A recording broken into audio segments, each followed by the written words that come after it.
There's a historic meeting taking place right now in Washington, D.C. between the Israeli ambassador to Washington, D.C. and the Lebanese ambassador to Washington, D.C. Israel's currently bombing Lebanon, invading Lebanon, occupying parts of Lebanon, and trying to annex parts of Lebanon and turn it into a kill zone.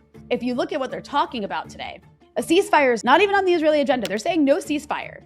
They're saying the only thing on the agenda is disarmament of Hezbollah. And so the options that they're giving the Lebanese government are either we bomb you or you bomb yourselves.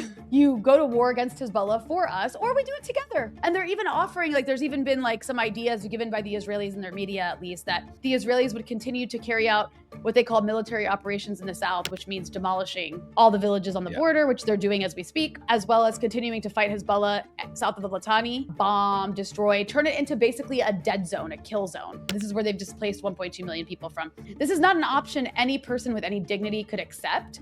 But we'll see with this Lebanese government. I think it's going to be their downfall. So much of this is a result of what's going on in the battlefield. Do you want to start with Iran or do you want to start with Lebanon? We could start with Lebanon, but they're both the same. And it's the same in Gaza too, attempting to achieve through negotiations and politics what the Israelis and Americans failed to achieve on the battlefield. They move it off the battlefield into these collaborator regimes, these surrender governments, and they try to get them to do the work that Israel couldn't do. That's the only strategy they have besides killing and destruction.